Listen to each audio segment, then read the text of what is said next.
Hello students. मैं सोनी। मैं Chanakya IAS academy में इतिहास, पॉलिटी और करंट अफेयर्स की फैकल्टी थी। अभी तो नहीं हूँ। तो मैंने वहाँ से सोचा, जैसा कि मैंने स्टूडेंट से कम्युनिकेट किया, बात किया, तो मुझे लगा कि स्टूडेंट्स के लिए कुछ लेके आना चाहिए। स्टूडेंट्स ने बोला कि मैम आप करंट अफेयर्स का डेली एक टॉपिक लेके आओ, या फिर आप न्यूज़पेपर का एडिटोरियल करवाओ। तो मैंने सोचा कि ये करना चाहिए, है ना। तो मैंने आज से एक डेली एक टॉपिक पे बात करना स्टार्ट किया है। आज से हमारा ये कंटिन्यू चलेगा। हम लोग रोज़ एक टॉपिक पे बात करेंगे। आज का जो हमारा टॉपिक है वो है भारत और ईयू का डील, एफटीए, है ना, फ्री ट्रेड एग्रीमेंट जिसको कहते हैं। जैसा कि आप लोगों ने न्यूज़पेपर पढ़ा होगा तो देखा होगा कि भारत और यूरोपीय यूनियन के बीच एक डील की बात चल रही थी, जिस डील को मदर ऑफ ऑल डील्स कहा जा रहा था। क्यों कहा जा रहा था? ये एक बहुप्रतीक्षित सौदा है भारत के लिए, है ना। और इसको एक गोल्डन अपॉर्चुनिटी के रूप में देखा जा रहा है। क्यों देखा जा रहा है? जैसे कि आप लोग जानते हैं, अभी वर्तमान का जो समय है, विश्व का जियोपॉलिटिकल जो स्थितियां हैं वो बहुत विषम विकट स्थितियां हैं, है ना। जैसे अभी एक तरफ अमेरिका का अपना चल रहा है टैरिफ को लेके, कभी 50% टैरिफ, एकदम अनसर्टेनिटी है, कुछ नहीं कह सकते हैं कि नेक्स्ट स्टेप क्या होगा अमेरिका का, है ना। अमेरिका को बैलेंस्ड करने के लिए रूस, चीन, जो जो भी स्ट्रॉन्ग कंट्रीज़ हैं, है ना, ये भी इनके भी स्टेप का कुछ नहीं कह सकते हैं। वो अमेरिका के स्टेप पे डिपेंड करेगा, है ना। तो अभी जो वर्तमान का सिनेरियो चल रहा है वो बहुत, मतलब कह लीजिए कि एक तरह से बहुत उलझा हुआ है ना। कुछ भी फाइनल, कुछ भी क्लियर नहीं है। कुछ भी हो सकता है नेक्स्ट स्टेप में, है ना। तो इस हिसाब से अगर हम देखें तो ये जो यूरोपीय यूनियन के साथ जो ट्रेड डील हुई है हमारी, ये बहुत बड़ा और बहुत, मतलब बहुत बहुप्रतीक्षित समझौता है ना। बहुप्रतीक्षित क्यों है? क्योंकि इसके लिए 2007 से प्रयास होने शुरू हो गए थे, लेकिन हम लोग को सफलता नहीं मिल रही थी। किन्हीं कारणों से ये उलझा पड़ा था, लटका पड़ा हुआ था, है ना। अभी आपने देखा होगा जैसे कि 26 जनवरी हमारा रिपब्लिक डे था, जो कल ही था। उस रिपब्लिक डे में हमने इस बार की गेस्ट के रूप में इनवाइट किया था यूरोपीय यूनियन की अध्यक्ष को, है ना। उनको इनवाइट किया था, उनको हमने अपने रिपब्लिक डे के शो में रखा हुआ था। तो वो, और उसके नेक्स्ट डे ही ये हमारा एफटीए साइन हो गया, है ना। यूरोपीय यूनियन में जैसा कि आप जानते हैं 27 कंट्रीज़ है, जिसमें से 27 कंट्रीज़ अभी है। 2020 में ब्रिटेन एग्जिट कर गया है ना। तो ब्रिटेन हमारे लिए, देखिए कि कितनी बड़ी बात है, हमको यूरोप का पूरा मार्केट मिलने वाला है इस डील के तहत, है ना। इसीलिए हम इस डील को मदर ऑफ ऑल डील्स कह रहे हैं। क्यों? क्योंकि देखिए, हमने ब्रिटेन से पहले ही एफटीए कर रखा है 2020 में, सॉरी, हमने ब्रिटेन से पहले ही एफटीए कर रखा है। उसके बाद अभी हमारा ये यूरोपीय यूनियन से हो गया, जिसमें यूरोप की सारी कंट्रीज आ जाती है ना। तो हम लोग को एक ग्लोबल मार्केट मिलेगा, है ना। इस डील को हम एक बहुत बड़े नीति के रूप में देख रहे हैं, चीन+1, है ना। चीन+1 क्यों कहा जा रहा है? क्योंकि हमारा जो बेसिकली व्यापार होता था उसमें चीन हमारा एक बहुत बड़ा साझेदार है ना। तो हम चीन को चीन+1, चीन तो है ही, चीन के साथ साथ हमको एक यूरोप का मार्केट मिलेगा, है ना, हमारे प्रोडक्ट के लिए, टैरिफ विदाउट टैरिफ, है ना। तो हम वहाँ उस मार्केट में एक्सेस करेंगे। इसके अलावा हमको और क्या मिलेगा? तो हम यूरोपीय यूनियन के देशों को चीन के अलावा एक मार्केट देंगे, जिससे हमारा मार्केट भी डेवलप करेगा, है ना। तो हमारा मार्केट भी डेवलप करेगा। तो ये हमारे लिए कहा जाए कि विन विन सिचुएशन है ना। विन विन सिचुएशन दोनों तरफ से है, हमारा चाहे आयात हो चाहे निर्यात हो। और एफटीए का यही मतलब भी है ना। तो आज हम लोग उसी पे बात करेंगे कि इससे क्या है, क्या फ़ायदा है, क्या चुनौतियाँ हैं। कुछ थोड़ी बहुत इसकी चुनौतियाँ भी हैं, और जियो पॉलिटिक्स पे इसका क्या प्रभाव पड़ेगा, है ना। ये 3 हमारे बेसिक मुद्दे रहेंगे, जिनको हम अच्छे से डिस्कस करेंगे, ठीक है। तो चलते हैं इस डील के बारे में बात करने। देखिए, ये डील लगभग 18 साल के बाद हुआ है। कब हुआ है? 27/1/2026 को इसका नाम क्या है? इसको ऐसे तो FTA कहते हैं, फ्री ट्रेड एग्रीमेंट, है ना, जिसका ऐलान दोनों देश के नेताओं ने 16वें भारत EU समिट के दौरान किया, है ना। कौन सा समिट? 16वां भारत और EU का समिट हुआ, उसके दौरान किया गया, है ना। अब ये डील कब से लागू होगा? तो हमारे जो वाणिज्य मंत्री है माननीय पीयूष गोयल जी, उन्होंने बताया कि हो सकता है दिसंबर 2026 से ये डील लागू हो जाए, है ना, क्योंकि डील ऐलान तो हो गया है, लेकिन और भी लीगल फ्रेमवर्क है ना जिसपे सब काम करना है, तो वो सब होते होते टाइम लगेगा। तो मे बी दिसंबर 2026 से ये डील लागू हो जाए, ठीक है। अब इसके बाद इस डील की ऐतिहासिक उपलब्धि क्या है? ऐतिहासिक उपलब्धि ये है कि 2007 से इस पर बात हो रही थी, इसलिए इसे मदर ऑफ ऑल डील्स कहा जा रहा है। एक कारण और है, दुनिया की लगभग 25% GDP कवर करती है EU, यूरोपीय यूनियन। समझ रहे हैं गाइस? 25% GDP, है ना। उसके अलावा वैश्विक व्यापार, जो पूरा वर्ल्ड ट्रेड होता है, उसका 1/3, है ना, वो उसका पूरे वर्ल्ड ट्रेड का 1/3 हिस्से को ये यूरोपीय यूनियन कवर करता है। तो हमारे लिए कितनी बड़ी अपॉर्चुनिटी है, लिटरली, है ना। EU भारत से अब EU क्या करेगा? इस समझौते के तहत क्या क्या करने जा रहा है? पहला तो ये करेगा कि भारत से होने वाले 99.5% निर्यात पर टैरिफ हटा देगा, यानी कि हमारा 99.5% जो निर्यात हम EU को करेंगे उस पे 0 टैरिफ या लगभग ना के बराबर टैरिफ, है ना। जिससे क्या होगा? लगभग 70% वस्तुओं पर शुल्क तुरंत 0 हो जाएगा, यानी कि लगभग 70% हमारी जो वस्तुएं हम निर्यात करेंगे उस पर 0 टैरिफ हो जाएगा। अब सोचिए कि 0 टैरिफ हो जाएगा तो क्या होगा? 0 टैरिफ से क्या फ़ायदा होता है? 0 टैरिफ से ये फ़ायदा होगा कि हमारी जो वस्तुएं हैं उनको एक पूरा मार्केट मिलेगा, और बिना प्रतिस्पर्धा के, क्योंकि जब कोई भी कंट्री किसी दूसरे कंट्री के वस्तु पे टैरिफ लगाता है तो अपनी वस्तु से उसका प्रतिस्पर्धा कम करता है, बढ़ाता है ना, बढ़ाता है। क्यों? क्योंकि सेम मार्केट में उसकी चीज़ें हैं, फिर आप बाहर से चीज़ें लेके जाओगे तो वो अपनी चीज़ों को क्या करेगा? सेव करने के लिए आपकी चीज़ों पे टैरिफ लगा देगा। सपोज़ कि ये एक पेन है ना, अगर ये पेन सपोज़ कि जैसे सपोज़ मान लीजिए ब्रिटेन, तो ब्रिटेन में ये एक पेन ब्रिटेन के लोग भी बना रहे हैं, है ना, इंडिया से भी सपोज़ जा रहा है, ये पेन ब्रिटेन में बन रहा है और इंडिया से भी जा रहा है, और अगर दोनों जगह सेम प्राइसेस होंगी तो दोनों में कंपटीशन बढ़ जाएगा, है ना। तो हर देश का अपना हित होता है, अपना जो इंटरेस्ट होता है, उस इंटरेस्ट के अनुसार ब्रिटेन क्या करेगा कि अपने पेन का रेट 5 रुपये ही रहने देगा, और जो भारत से पेन जाएगा उस पर टैरिफ लगाएगा, तो टैरिफ लगा के उसका जो टैरिफ होगा वो 2 रुपये सपोज टैरिफ हुआ तो वो उसमें ऐड होगा ना, तो जो भारत से पेन जाएगा वो 7 रुपये हो जाएगा, है ना।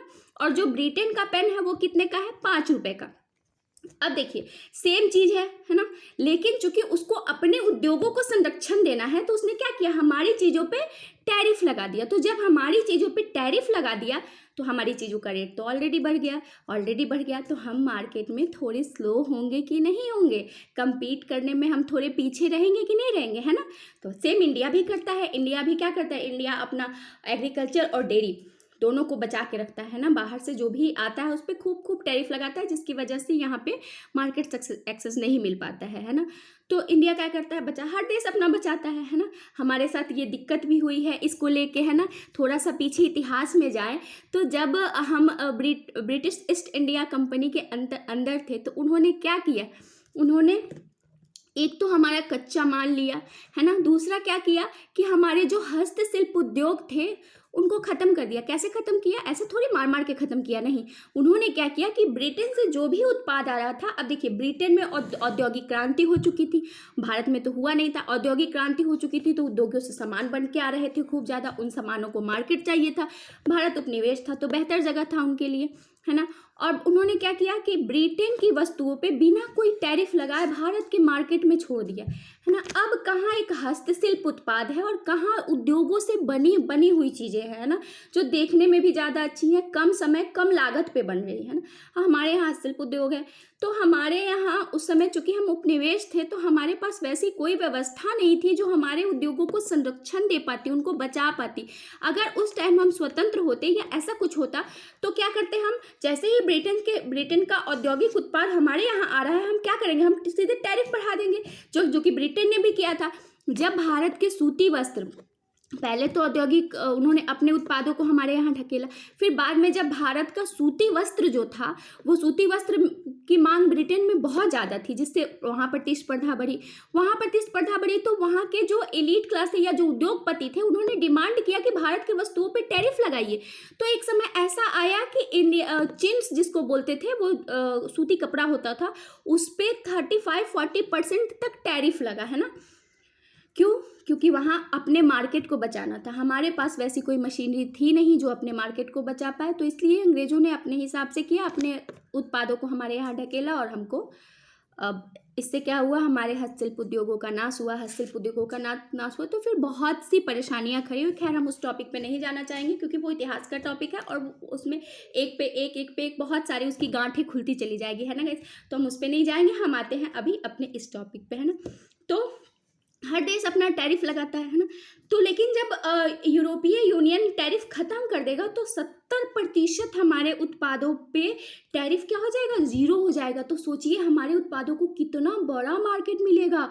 मैंने बताया ना कि लगभग 25% की जीडीपी और पूरे वर्ल्ड ट्रेड का 1/3 पार्ट कवर करता है, यूरोपीय देश कवर करते हैं, है ना। तो हमारे उत्पाद को कितना बड़ा मार्केट मिलेगा, समझ रहे हैं। दूसरा, इससे क्या होगा, इससे दो चीज़ें होगी। भारतीय निर्यातकों को लाभ होगा, पहुंच सुनिश्चित होगी यूरोपीय मार्केट में, है ना। उसके बाद भारतीय बाजार में भी यूरोपीय चीज़ें आएंगी, है ना। कैसे, क्या होगा, भारत ने कहा है कि भारत ईयू के व्यापारिक मूल्य पर 97.5% की रियायतें देगा, है ना। तो भारत भी कम करेगा, यूरोपीय यूनियन कितना करेगा, लगभग 99.5% निर्यात पे करेगा और भारत 97.5% निर्यात पे करेगा, है ना। तो दोनों तरह से लाभ होगा। क्या लाभ होगा, भारतीय निर्यातकों को लाभ होगा, यूरोप का बाजार मिलेगा। दूसरा, भारतीय बाजार में यूरोपीय वस्तुएं आएंगी। हमारे भारतीय बाजार में भी सोचिए कि उच्च क्वालिटी की अच्छी वस्तुएं आएंगी, है ना, या टेक आएगा, बहुत कुछ आएगा, हम आगे देखेंगे, इसमें बहुत सारा फायदा है। तो ये 2 लाभ तो यहीं प्राप्त हो गया। दूसरा लाभ क्या होगा, देखिए, भारत का जो श्रम प्रधान क्षेत्र है ना, लेबर इंटेंसिव सेक्टर्स जिसको कहते हैं, जैसे कपड़ा, टेक्सटाइल्स हो गया, है ना, चमड़ा उद्योग हो गया, जूता उद्योग हो गया, समुद्री उत्पाद, रत्न एवं आभूषण, इन और हस्तशिल्प उत्पाद, इनको क्या मिलेगा, ऐसे क्षेत्रों को यूरोपीय बाजार में शून्य शुल्क पर पहुंच मिलेगी। यानी कि हमारा जो लेबर इंटेंसिव सेक्टर है वो 0 टैरिफ पे यूरोप का मार्केट हमको मिलेगा। समझ रहेगा इसकी कितने बड़े लेवल पे हमारा जो श्रम प्रधान है ना, जैसे हमारा टेक्सटाइल हो गया, टेक्सटाइल को जब यूरोपीय यूनियन के देशों का मार्केट मिलेगा तो सोचिए, है ना, कितनी बड़ी बात होगी। चमड़ा, जूता, समुद्री उत्पाद, रत्न एवं आभूषण, इन सबको मिलेगा ना, तो ये बात तो बड़ी है ना। उसके बाद जैसे वही मैंने बताया, ब्रिटिश ईस्ट इंडिया कंपनी का बताया आपको। उसके बाद क्या होगा, ऑटोमोबाइल और शराब, है ना, इन चीज़ों पे भी क्या होगा, टैक्स घटेगा। जैसे इसके पहले क्या था कि यूरोपीय यूनियन ने लगाया हुआ था इन सब पे 110% तक का टैक्स लगा था, है ना। आपने ये नोटिस किया होगा, लैम्बोर्गिनी, मर्सिडीज, BMW, ऑडी, ऐसी कारें अगर आप सपोज यूरोप में ख़रीद रहे हैं तो वहाँ पे इनका रेट बनिस्बत भारत के कम था। तो भारत में ऐसा क्या हो गया था, तो वही है 110% का लगा हुआ था टैरिफ। क्यों, इंडियन गवर्नमेंट ने लगाया था टैरिफ, क्योंकि हमको अपना मार्केट एक्सेस नहीं देना था तो हम ऑब्वियसली बात है लगाएंगे। अब जब इन पे ख़त्म होगा टैरिफ, पूरी तरह तो ख़त्म नहीं होगा, अभी भी लगभग 10% तक किया जाएगा इसको, है ना, शून्य नहीं होगा। लेकिन सोचिए 110% से 10%, कितना बड़ा डिफरेंस है ना। तो हम लोग भी मे बी मर्सिडीज, BMW और लैम्बोर्गिनी के बारे में सोच पाए, है ना। दूसरा क्या होगा, वाइन पे भी पहले ऐसे ही था टैरिफ, वाइन पे भी घटा के 20 से 30% किया जाएगा। और जो स्प्रिट्स है ना, जो होती हैं उन पे 40% तक का टैरिफ लगाया जाएगा, तो उनको भी एक्सेस मार्केट मिलेगा। अब दूसरा क्या होगा, औद्योगिक सामान है ना, भारत मशीनरी, इलेक्ट्रिक उपकरणों और रसायनों पर टैरिफ को पूरी तरह समाप्त या कम करेगा। यानी कि भारत क्या करेगा, यूरोपीय यूनियन के कंट्रीज के जो मशीनरी हैं, इलेक्ट्रिकल उपकरण है ना, मशीनरी, इलेक्ट्रिकल उपकरण, बहुत सारी चीज़ें हैं, तो उन सब पे और रसायनों पे क्या करेगा, टैरिफ को पूरी तरह समाप्त या तो ज़ीरो करेगा या फिर रखेगा भी तो बहुत मिनिमल रखेगा, है ना। तो ये हो गया। अब देखिए, अब इसमें भी भारत ने क्या किया है, अब जब एफटीए का मतलब ही होता है फ्री ट्रेड एग्रीमेंट, है ना, यानी कि हम खोल रहे हैं अपने मार्केट को, लेकिन भारत ने यहाँ भी एक अपना बचाव किया है। क्या किया है, संवेदनशील क्षेत्रों का संरक्षण किया है। संवेदनशील क्षेत्र कौन से हैं, कृषि और डेयरी, है ना। अमेरिका से हमारा जो विवाद शुरू हुआ था वो इसीलिए हुआ था, क्यों, अमेरिका को चाहिए था डेयरी मार्केट, डेयरी प्रोडक्ट को अमेरिका के डेयरी प्रोडक्ट को भारत का मार्केट। हम कभी नहीं खोलते हैं अपने डेयरी प्रोडक्ट का मार्केट। आपने सुना होगा बहुत साल पहले RCEP आया था एक, है ना, भारत ने उसमें जाके फिर साइन करके फिर वापस से बैकआउट कर लिया था। क्यों, क्योंकि वही बात थी, हम अपना अगर RCEP में ऑस्ट्रेलिया था, और अगर हम अपना डेयरी क्षेत्र खोलते तो हमारे जो डेयरी उत्पाद हैं वो नहीं compete कर पाते, है ना। तो हमारे जो, जैसा कि आप देखते भी हैं कि डेयरी हो गया या कृषि हो गया, इसमें हमारे कृषि में सीमांत किसान हैं, बहुत से छोटे छोटे किसान हैं, है ना, तो ये कहाँ से उनके साथ compete कर पाएंगे, है ना। तो इसलिए हम अपना जो संवेदनशील हमारा क्षेत्र है इसको हम क्लोज करके रखते हैं। भारत ने यहाँ भी क्लोज करके रखा है, हमने FTA किया है, फ्री ट्रेड एग्रीमेंट, लेकिन हमने अभी भी अपना कृषि और डेयरी ये दोनों नहीं खोला है ना। तो इससे क्या है कि हमने अपने आप को बचा भी लिया, है ना। अब देखिए क्या है कि ये जो ट्रेड डील हुई है इससे क्या मिलेगा, मास मार्केट का मतलब यूरोपीय यूनियन में 27 कंट्रीज है, तो मास मार्केट मिलेगा, पहुंच मिलेगी, और सस्ते सस्ते इलेक्ट्रिकल जो मशीनरी होती हैं वो सब मिलेंगे, तो ये होगा। उसके अलावा भारत ने डेयरी और कृषि के अलावा भी एक चीज़ संरक्षित करके रखा है। क्या रखा है, हमारा सस्ते हमारे यहाँ जो इलेक्ट्रिक वाहन बन रहे हैं, जो मिडिल क्लास को ध्यान में रख के बनाए जाते हैं, उनको भी अब देखिए, हम यूरोपीय यूनियन की बात करेंगे तो वो सब डेवलप्ड कंट्रीज में हैं, तो हम उनके इलेक्ट्रिक वाहनों से तो कम्पीट नहीं कर पाएंगे। तो इसलिए भारत ने क्या किया है कि अपने यहाँ के इस इलेक्ट्रिक वाहनों के क्षेत्र को भी संरक्षित कर लिया है ना। तो हम क्या करेंगे, अब वहाँ के इलेक्ट्रिक वाहन को फ्री नहीं मिलेगा ट्रेड, है ना, उन पे टैरिफ हम लगा सकते हैं जितना चाहें, और लगाना वो समझौते का उल्लंघन नहीं होगा, क्योंकि हमने पहले ही क्लॉज क्लियर कर दिया कि हम इन चीज़ों को संरक्षित रखना चाहते हैं, है ना। तो ये चीज़ हो गया। अब देखिए इससे एक और फायदा क्या होगा, निवेश और सस्टेनेबिलिटी कैसे, देखिए जलवायु समर्थन, जलवायु जो है वो अभी तो आप देख ही रहे हैं ग्लोबल वार्मिंग कैसे बढ़ रहा है, टेम्परेचर को 1.5 डिग्री सेल्सियस पे रखने की बात थी, 2 डिग्री के लगभग पहुंच गया है, और हम कुछ नहीं कर पा रहे हैं, है ना। तो ये बहुत बड़ी समस्या है। तो इसको बचाने के लिए हर देश अपने अपने तौर पे प्रयास कर रहे हैं, इसको बचाने के लिए हमेशा COP सम्मेलन होते रहते हैं, है ना, जिसके बारे में तो यहाँ पे क्या है, जैसे यूरोपीय यूनियन ने एक टैक्स लगाया हुआ है अपने यहाँ, है ना, उस टैक्स का नाम क्या है, CBAM, उसको हम आगे डिस्कस करेंगे, अभी यहाँ नहीं करते हैं ना, कार्बन टैक्स है। तो कार्बन टैक्स लगाया हुआ है, तो अब जैसे हमने अपना कुछ क्षेत्र संरक्षित करके रखा, तो यूरोपीय यूनियन भी अपना कुछ क्षेत्र संरक्षित करके रखेगा, है ना। तो वो जो कार्बन टैक्स का मार्केट है उसमें हमको एक्सेस नहीं मिलेगा, कैसे नहीं मिलेगा वो हम आगे करेंगे क्लियर, है ना। तो उसके लिए यूरोपीय यूनियन ने क्या किया है, यूरोपीय यूनियन ने वादा किया है कि आने वाले 2 वर्षों में वो हमको 500 मिलियन यूरो की सहायता करेगा, यानी कि लगभग 55 करोड़ इंडियन रुपीस की सहायता करेगा, किसके लिए, जलवायु और सस्टेनेबिलिटी के लिए, उसके लिए मदद करेगा। अब देखिए एक फ़ायदा और क्या होगा, प्रोफेशनल मोबिलिटी। अब क्या हुआ है इस समझौते में, एक पॉइंट क्या है कि कुशल भारतीय पेशेवरों जैसे आईटी सेक्टर के लोग हो गए, इंजीनियरिंग सेक्टर के लोग हो गए, एक्सेट्रा एक्सेट्रा, इन लोगों का क्या होगा, इन लोगों का यूरोप में काम करना आसान होगा। क्यों? क्योंकि जैसे ही एफटीए हो जाता है, मार्केट खुल जाता है, वैसे ही क्या होगा, अब हमारी चीज़ें वहाँ जाएंगी, तो वहाँ जाएंगी तो फिर हमारे पेशेवरों की डिमांड भी बढ़ेगी, तो हमारे पेशेवर भी वहाँ आ जा सकेंगे, तो ये भी फ़ायदा होगा, हमारे सर्विस सेक्टर को भी ग्रोथ मिलेगा, है ना। इसके अलावा भारत के लिए अगर हम लाभ की पॉइंट वाइज बात करें तो पहला लाभ क्या होगा कि निर्यात में भारी वृद्धि होगी, और आपको पता है किसी भी अर्थव्यवस्था के लिए निर्यात में वृद्धि होना गोल्डन साइन होता है ना। तो पहला तो ये होगा। सस्ती यूरोपीय वस्तु, लग्जरी कारें जिसमें है BMW, मर्सिडीज, लैम्बोर्गिनी, ऑडी, ये सब थोड़ी सस्ती होंगी, है ना। उसके बाद रोजगार के अवसर, देखिए आईटी और इंजीनियरिंग वालों को तो मौका मिलेगा ही, लेकिन इसके अलावा जब हमारा निर्यात बढ़ेगा तो हमारी चीज़ों का डिमांड बढ़ेगा, और चीज़ों का डिमांड बढ़ेगा तो हमको मैन्युफैक्चरिंग करना होगा, और मैन्युफैक्चरिंग करना होगा तो रोज़गार की डिमांड होगी, तो रोज़गार में भी बढ़ोतरी होगी। मैन्युफैक्चरिंग के अलावा एमएसएमईज में भी रोज़गार की बढ़ोतरी होगी, तो सीधे तौर पर रोज़गार के अवसर प्राप्त होंगे। सेवा क्षेत्र बढ़ेगा, है ना, जैसे मैंने कहा इंजीनियरिंग और आईटी सेक्टर की डिमांड होगी तो हमारा सर्विस सेक्टर बूम करेगा। निवेश और तकनीक, यूरोपीय निवेश आएगा, है ना। जब उनके प्रोडक्ट को भी हमारे मार्केट में एक्सेस मिलेगी तो निवेश भी करेंगे, ऑब्वियस सी बात है ना। रिश्ते अच्छे होंगे, निवेश होगा, निवेश के साथ साथ उच्च हाई टेक्निकें भी आएंगी, है ना।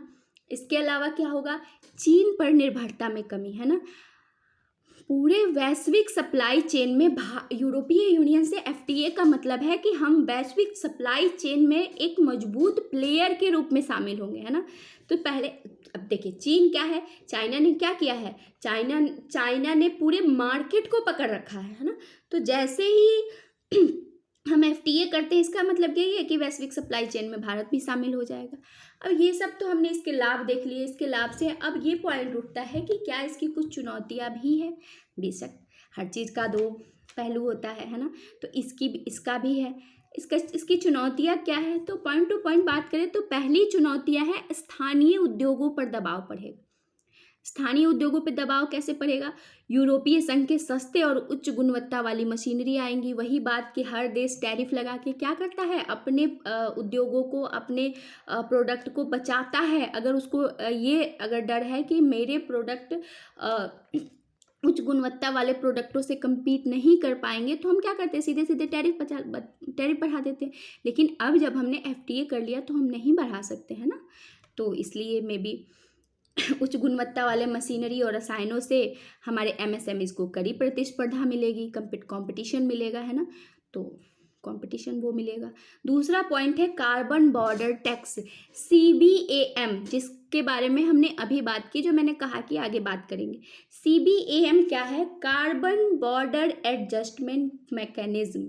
ये यूरोपीय यूनियन ने एक लाया है। इसका क्या मतलब है, देखिए इसका मतलब है कि जिस भी जैसे जलवायु के लिए तो सभी लोग अभी जागरूक है कि हम ये काम करेंगे वो काम करेंगे।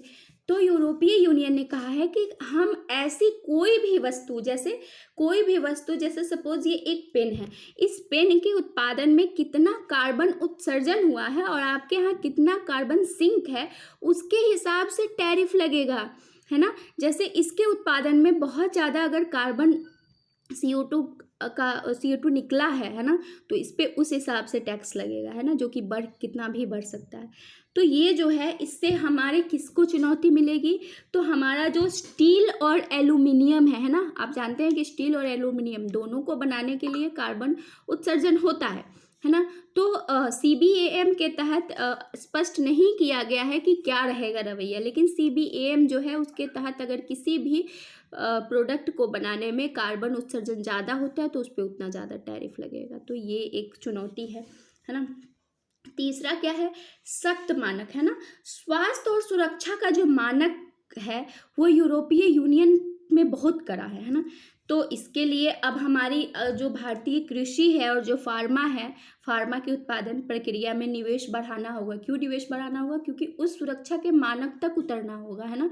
जैसे कि एक वो था कि जैसे हम आजकल पाम ऑयल ज़्यादा कंज्यूम करना शुरू कर चुके हैं ना, तो पाम ऑयल के कुछ हेल्थ इश्यूज भी हैं अपने। तो उस हिसाब से अब आपको निवेश करना होगा क्योंकि उनके मानक करे हैं, और अगर उन मानकों पे आपकी वस्तुएं खरी नहीं उतरी तो फिर वो रिटर्न आएंगी, है ना। तो ये एक चुनौती है। उसके अलावा एक चुनौती राजस्व की हानि, है ना। जैसे हमारी सरकार अगर टैरिफ लगाती है तो क्या होता है, उसके सीमा शुल्क उसको भारी मात्रा में प्राप्त होता है। अब उसमें कमी, एफटीए का मतलब क्या है कि हम कोई सीमा शुल्क नहीं ले रहे हैं, तो सब सीमा शुल्क हम नहीं ले रहे हैं तो हमारे राजस्व में हानि तो होगी ही। तो एक ये हो जाएगा। नेक्स्ट पॉइंट क्या है, संवेदनशील क्षेत्र। जैसे मान लीजिए अभी हमने ये क्लॉज रखा कि हम अपना डेयरी और कृषि नहीं खोलेंगे, है ना। तो अभी तो हमने कहा आने वाले समय में हो सकता है कि हमसे ये डिमांड की जाए कि नहीं आप खोलिए, और चूंकि हम एफटीए सिग्नेचर करने वाले हैं तो हो सकता है हमारी सरकार पे दबाव पड़े कि आपको खोलना पड़ेगा अपना ये भी क्षेत्र, है ना, क्योंकि हम भी तो उनके मार्केट में एक्सेस ले रहे हैं तो हमको भी तो अपना मार्केट खोलना पड़ेगा। तो अभी तो इनिशियल स्टेज पे हमने कह दिया है कि हम नहीं खोलेंगे, लेकिन मे भी भविष्य में दबाव बढ़ सकता है, तो ये भी एक चुनौती है। अब थोड़ा सा यूरोपीय यूनियन के बारे में जान लेते हैं। ये हो गया हमारा इस डील का लाभ और हानि, चुनौतियाँ।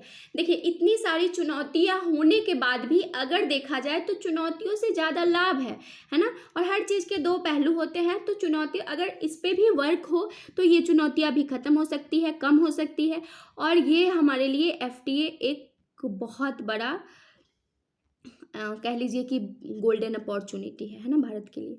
तो ये बहुत मैटर करता है। अब आप देखिए एक पॉइंट देखते हैं एग्जाम के पॉइंट ऑफ व्यू से, यूरोपीय यूनियन जो है उसके बारे में देखते हैं। यूरोपीय यूनियन में टोटल 27 कंट्रीज़ हैं, और 27 कंट्रीज़ के अलावा 2020 में इसमें ब्रिटेन भी था। 27 मतलब कि लगभग पूरा यूरोप, है ना। इसमें ब्रिटेन भी था, लेकिन 2020 में ब्रिटेन एग्जिट कर गया इससे, है ना। तो अब इसमें 27 कंट्रीज़ है। इसका गठन हुआ था द्वितीय विश्व युद्ध के बाद, है ना, द्वितीय विश्व युद्ध के बाद बना था। अब इसमें एक जो नया पॉइंट है वो ये है कि 1 जनवरी 2026 को एक नया देश जो बुल्गारिया है, बुल्गारिया ने क्या किया है, इस यूरोपीय यूनियन की अपनी जो मुद्रा है वो यूरो है, यूरो में काम होता है ना, तो यूरो में काम होता है। तो अभी इसके पहले 20 देशों ने यूरोपीय यूनियन के 20 देशों ने यूरो को अपना मुद्रा बना रखा था। 21वां देश जिसने यूरो को अपनी मुद्रा बनाया है वो हो गया है बुल्गारिया, है ना। तो बुल्गारिया नेक्स्ट है, और ये टोटल यूरो को मुद्रा बनाने वाले देशों की संख्या है 21 हो गई है अब, और इनको मिला के सम्मिलित रूप से कहते हैं यूरो जोन, है ना। तो यूरो जोन हो गए। अब देखिए यूरोपीय यूनियन का पूरा मैकेनिज्म कैसे काम करता है, तो इसमें 3 पार्ट होते हैं। पहला यूरोपीय संसद जनतांत्रिक प्रणाली के तहत काम करता है कि इसके सदस्यों को सीधे जनता चुनती है ना। दूसरा होगा यूरोपीय परिषद में कौन लोग होते हैं, सदस्य देशों के प्रमुख होते हैं। तीसरा हो गया यूरोपीय आयोग एक कार्यकारी शाखा है और इसके अध्यक्ष होते हैं, इसी की वर्तमान अध्यक्ष उर्सुला वान डेर लेयन है, जिन्होंने एफटीए पे सिग्नेचर किया है और जो हमारी गणतंत्र दिवस की अतिथि भी रही हैं। इनके साथ साथ एक माइकल डी कोस्टा भी थे, वो भी हमारे अतिथि रहे थे, ठीक है। अब देखिए, अब ये हो गया। अब हम देखते हैं कि किन किन देशों के साथ हमने एफटीए साइन किया है ना। एफटीए मतलब फ्री ट्रेड एग्रीमेंट, है ना। देखिए हमने ईयू के साथ कर लिया, हमने आसियान के साथ किया है, आसियान में 10 देश हैं एशिया के, उनके साथ भी हमने एफटीए कर रखा है। इसके अलावा इफ्टा हमने स्विट्जरलैंड, नॉर्वे, आइसलैंड, लिंचेस्टाइन के साथ कर रखा है 2025-26 में, है ना। उसके अलावा साफ्टा दक्षिण एशियाई देश है जिसमें श्रीलंका, नेपाल, भूटान इत्यादि है, उनके साथ कर रखा है। यूएई के साथ हमने एफटीए किया है, ऑस्ट्रेलिया के साथ हमने ईसीटीए किया है, जापान के साथ सेपा हमारा चल रहा है, दक्षिण कोरिया के साथ हमने एफटीए किया है, मॉरिशस के साथ किया है, Singapore, Malaysia, UK, New Zealand plus Oman, इतने देशों के साथ हमने एफटीए किया है ना। तो सोच सकते हैं हम हमारे प्रोडक्ट को ग्लोबल मार्केट और ग्लोबल प्रोडक्ट को हमारा मार्केट मिलेगा, है ना। तो दोनों फायदेमंद है। अब देखिए, अब इस ट्रेड एग्रीमेंट का जियो पॉलिटिक्स पे क्या प्रभाव पड़ेगा, सबसे बड़ा क्वेश्चन है ना कि जियो पॉलिटिक्स पे क्या प्रभाव पड़ेगा। देखिए जियो पॉलिटिक्स पे पहला तो प्रभाव पड़ेगा China+1 की नीति। जैसे पूरे ग्लोबल मार्केट को किसी ने कवर कर रखा है तो वो चीन है ना। अब हमको भी चीन का एक विकल्प मिलेगा और यूरोपीय यूनियन को भी चीन का विकल्प मिलेगा। हमको भी मिलेगा कैसे, हम सप्लाई चेन बनेंगे, और यूरोपीय यूनियन को कैसे मिलेगा, वो चीन से भारत की तरफ शिफ्ट करेंगे, है ना। तो उनको भी चीन+1 की रणनीति के तहत मिलेगा। दूसरा क्या है, अमेरिका और अन्य वैश्विक ताकतों के बीच संतुलन। देखिए, जैसा कि अमेरिका ने 50% टैरिफ हम पे लगा दिया है ना, तो हमको कुछ तो चाहिए भाई, नहीं तो व्यापार आज के संदर्भ में किसी भी अर्थव्यवस्था के लिए व्यापार बहुत इंपॉर्टेंट है ना। तो अमेरिका ने 50% टैरिफ लगा दिया है, तो हम कुछ तो रास्ता ढूंढेंगे। तो अमेरिका के 50% टैरिफ के संदर्भ में ये एक रणनीतिक ढाल साबित होगी, है ना, यूरोपीय यूनियन से एफटीए। नेक्स्ट, रक्षा और सुरक्षा साझेदारी। एफटीए यानी कि अपना मार्केट, उनका मार्केट के अलावा भी हमने कुछ किया है। एफटीए में क्या किया है, पहले तो समुद्री सुरक्षा, साइबर खतरों और आंतरिक सुरक्षा में सहयोग का वादा किया है। दूसरा क्या किया है, यूरोपीय रक्षा उद्योगों के साथ मिलकर भारत में उन्नत तकनीकों का विकास करेंगे, है ना, और मेक इन इंडिया को बढ़ावा देंगे। हमारे मेक इन इंडिया को तो जान ही रहे हैं, उसको भी बढ़ावा मिलेगा। तीसरा, वर्गीकृत जानकारी साझा करने के लिए सुरक्षा सूचना समझौता, यानी कि हम कुछ ऐसी जानकारियां हम उनको साझा करेंगे और वो हमको साझा करेंगे, तो एक म्यूचुअल अंडरस्टैंडिंग डेवलप होगा, है ना।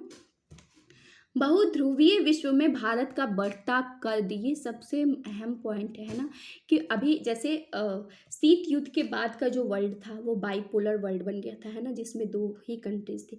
लेकिन अभी का जो वर्ल्ड ऑर्डर चल रहा है वो बहुत मल्टीपोलर हो गया है ना। उस मल्टीपोलर वर्ल्ड में भारत का कद बढ़ रहा है ना। यूरोपीय यूनियन से इतने सालों से अटका हुआ समझौता हुआ है, ये कहीं ना कहीं भारत के बढ़ते कद की ओर संकेत कर रहा है ना। तीसरा, जलवायु और तकनीक के नए मानक स्थापित होंगे। कैसे स्थापित होंगे, कि हमको जब पता है कि CBAM के तहत कार्बन टैक्स देना है हमको, या फिर जलवायु के लिए यूरोपीय यूनियन ने खुद 500 मिलियन यूरो देने की बात की है, तो इससे क्या होगा, ग्रीन हाइड्रोजन में निवेश होगा, कार्बन मूल्य निर्धारण होगा, और सतत विकास, सस्टेनेबल डेवलपमेंट जिसकी बात करते हैं ना, हम वो कर पाएंगे, ये होगा। अगला जो होगा वो क्या होगा, हिंद प्रशांत क्षेत्र में सहयोग, है ना। हिंद प्रशांत क्षेत्र में सहयोग यानी कि यूरोपीय यूनियन के देशों का देखिए और भारत, दोनों में क्या होगा, दोनों में साझेदारी होगी, तो हिंद प्रशांत क्षेत्र में सहयोग बढ़ेगा, है ना, और दोनों एक मजबूत शक्ति के रूप में स्थापित होंगे। अब देखिए क्या होगा इसके अलावा, मतलब संक्षेप में कह ले तो यह समझौता भारत की आर्थिक संप्रभुता को सुरक्षित करते हुए वैश्विक राजनीति में एक अनिवार्य खिलाड़ी बनाता है ना। मतलब वैश्विक राजनीति में भारत को एक अनिवार्य खिलाड़ी बनाता है, जिसको कोई भी पास नहीं किया जा सकता। अनिवार्य का मतलब वही हो गया है ना, कि जो एकदम है तो है, उसके साथ उसके मिले बिना नहीं चल सकते, है ना। तो भारत की स्थिति को मजबूत करता है। हालांकि इसकी कुछ चुनौतियां हैं, वो चुनौतियां उतनी बड़ी नहीं है जितना ज़्यादा इसका लाभ है ना। तो आई होप कि आप लोगों को समझ में आया हो, एग्जामिनेशन के पॉइंट ऑफ व्यू से भी फ़ायदेमंद हो। ये जो टॉपिक है वो एग्जामिनेशन के पॉइंट ऑफ व्यू से बहुत इंपॉर्टेंट है, तो प्लीज़ इस पर वर्क करिए, और आई होप कि आप लोग को अच्छे से समझ में आया हो। तो आज के लिए इतना ही, फिर मिलते हैं नेक्स्ट वीडियो में। Bye, good night.